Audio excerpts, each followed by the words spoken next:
Cuando la democracia está en riesgo, decir la verdad es obligación del representante, aunque existan consecuencias. Defender la verdad es nuestra obligación, cueste lo que cueste.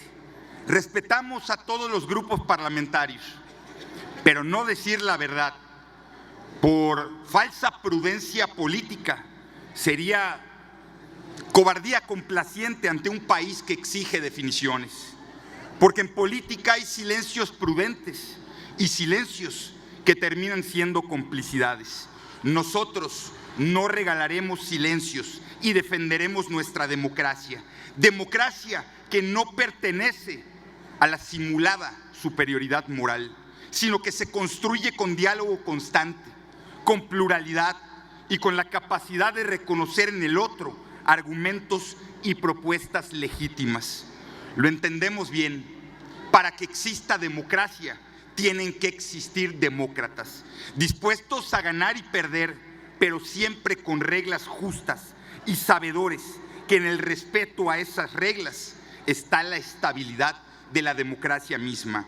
Nunca, como hoy, parafrasear a Carlos Castillo Peraza nos da ese sentido. Los astrónomos no habían terminado de descubrir nuestro sistema solar y nosotros ya éramos demócratas. Los físicos no habían creado la bomba atómica y nosotros ya éramos demócratas. No había televisión y nosotros ya éramos demócratas. No existían las Naciones Unidas ni la OEA y nosotros ya éramos demócratas. López Obrador no se había afiliado al viejo régimen y nosotros ya éramos demócratas. Claudia Sheinbaum no había nacido y nosotros ya éramos demócratas. Bartlett no había ejecutado el fraude del 88 y nosotros ya éramos demócratas. Sus tribus no habían destruido al PRD y nosotros ya éramos demócratas. No se habían apoderado del poder judicial y nosotros ya éramos demócratas. Pablo Gómez no había fracasado en sus intentos por desmantelar la democracia mexicana y nosotros seguimos siendo demócratas, porque fuimos y porque somos capaces de ser y actuar como demócratas. Tenemos hoy autoridad moral para exigir democracia a quienes tratan de cerrar camino democrático a las y a los mexicanos. El PAN ha sido protagonista de los principales cambios en favor de la democracia. En el 77 abrimos la puerta a la pluralidad democrática. En el 90 inició la construcción de una autoridad electoral con autonomía y confianza. En el 94 se afianzó la independencia del árbitro. En el 96 se apartó el control gubernamental de las elecciones. En el 2007 se reforzaron la equidad y la fiscalización. En el 2014, un sistema nacional con reglas comunes y piso parejo. No, nosotros no somos demócratas de ocasión y por eso tenemos la capacidad de reconocer a otros grupos parlamentarios como los que hoy se manifiestan alejándose de la imposición del régimen. Por eso expresamos total solidaridad con los legisladores que están siendo acosados por sus posiciones políticas. Desde 2018, hace 7 años, es la constante que hemos vivido, incluso llamándonos traidores a la patria.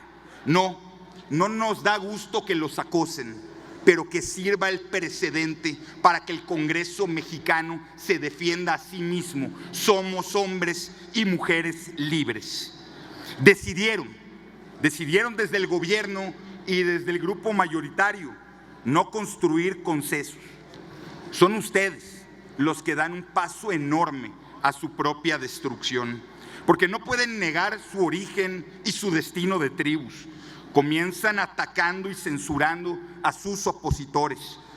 Después lo hacen con sus aliados y no tengan duda, más temprano que tarde lo terminarán haciendo entre ustedes. Ya lo veremos en el futuro. Quien siembra tormentas termina cosechando tempestades al tiempo.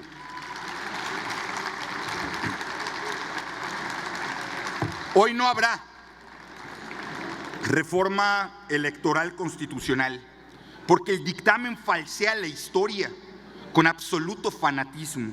La Constitución no les pertenece. La Constitución no es un cuadernillo para escribir sus frustraciones personales. Hoy no habrá reforma, no sin diálogo plural, no sin todas las fuerzas políticas, no sin la expresión de todos los mexicanos. No habrá reforma porque se decidió ignorar todas las propuestas que no venían del gobierno, porque fueron por el todo o nada, minimizando, ignorando.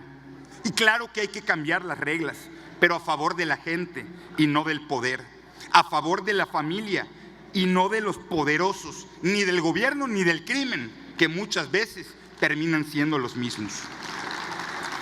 México no es un país de ingenuos. Las familias mexicanas viven todos los días el acecho del crimen organizado, y a un gobierno que decide ignorar esas circunstancias a pesar de que es la constante nacional. Y miren cómo es la vida.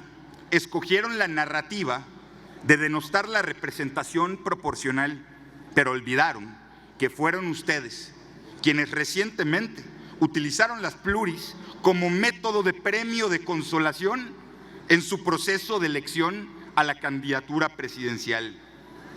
Lo siento por ustedes, porque hoy no cantarán el sí se pudo con la soberbia que les ha distinguido. No convencieron y esta vez tampoco vencieron.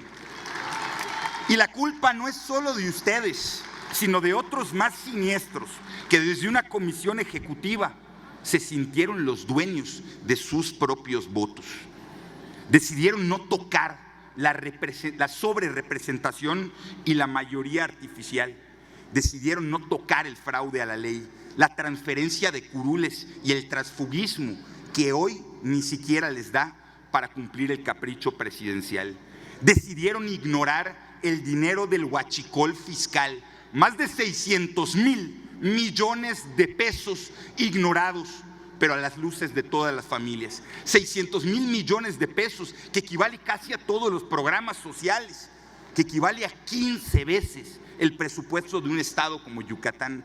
Mucho más de las mentiras que dicen, porque eso sí, dinero del que se apalanca el partido en el poder para ganar elecciones. ¿Y qué decir de las tomas clandestinas? Ya no solo del huachicol fiscal, el huachicol que dijeron que había desaparecido, y esta semana se comprueba que existen más y más tomas clandestinas y que crecieron las pérdidas de Pemex en un 14%. Su huachicol fiscal, su dinero del crimen organizado para sus propias candidaturas. Y el contenido del dictamen no dice la verdad, porque no han dicho que abre espacio para la censura gubernamental. Recuerden el artículo 109 en la Ley de Telecomunicaciones, en la que pretendían censurar y bajar a las redes sociales que no estuvieran de acuerdo con lo que dijera el gobierno. Ese que les bajó la ciudadanía a tope de gritos, y esa facultad que hoy pretenden regresar por la vía de una reforma constitucional, y que implica también que el gobierno intervenga en las consultas populares, sin límites, con todos los recursos, con toda la propaganda, sin reglas claras.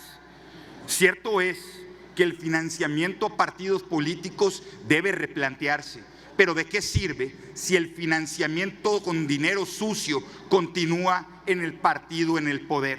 Porque cuando han tenido la oportunidad de reducir el financiamiento a partidos, le han dicho que sí a la gente, pero han exigido que se los regrese la Corte, como la reforma de 2017 en Yucatán, donde todos los partidos políticos aprobamos la reducción del 50%, destinándolo a niñas y niños desamparados, pero con la firma de Andrés Manuel López Obrador exigieron a la Corte que le devuelvan su lana.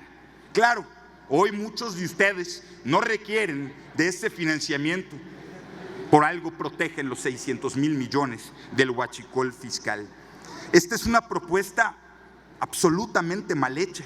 La fórmula de listas y circunscripciones que pretenden solo dar representación a los estados grandotes vuelven dominante a un estado sobre otro. Con esa fórmula, Tlaxcala, Campeche o incluso Yucatán podría quedarse sin representación. ¿Pero en qué están pensando? Pero eso sí, cuando la presidenta de su partido desafió al PAN, preguntando si estaríamos dispuestos a reducir el financiamiento y cambiar la fórmula de representación popular, sin titubeos, el PAN dijo que estábamos dispuestos. Acto seguido lanzamos la pregunta: ¿están ustedes dispuestos a cerrar el paso al crimen organizado y a la narcopolítica? Silencio absoluto hasta el día de hoy. ¿Qué es lo que ignora esta propuesta? Ignora acabar con la narcopolítica, ignora acabar con el crimen organizado y el dinero sucio en las campañas, ignora la violencia electoral, esa que en el reciente ejercicio electoral dejó homicidios, atentados, muerte y dolor en familias de candidatas y candidatos. Ignoraron la nulidad de elecciones por participación del crimen organizado, la pérdida del registro a partidos políticos cuando reciban dinero del narco, cuando reciban dinero del crimen organizado. Eludieron el debate sobre la sobrerepresentación. ¿Y ahora con qué nos salen? Con que quieren un plan B. Pues es que ¿quién los entiende? No, supuestamente este era el plan C. El plan B es regresar a la imposición por leyes secundarias de lo que incapaces de lograr en la Constitución buscan hacer con trampas. Estas que sugieren sus voceros de ocasión. Señora presidenta, dialogue, porque si no, sus asesores están a punto de llevarla al mismo error. Sabían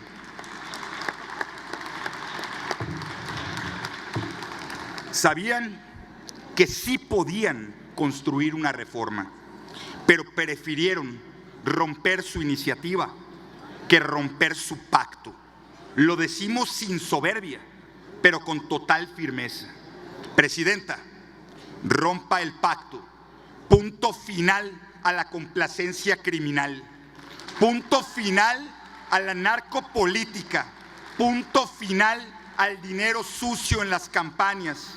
Presidenta, rompa el pacto de López Obrador, rompa el pacto del huachicol fiscal, rompa el pacto de Tabasco, rompa el pacto de Baja California, rompa el pacto de Michoacán, rompa el pacto de Tamaulipas, rompa el pacto de Sinaloa. Presidenta, rompa el pacto de la narcopolítica, rompa el narcopacto. Porque si no lo hace, ese narcopacto terminará por romper a México. Rompa el pacto. Veámonos en las urnas libres y que el pueblo decida, sin el peso ni el condicionamiento del crimen. Rompa el pacto y gobierne.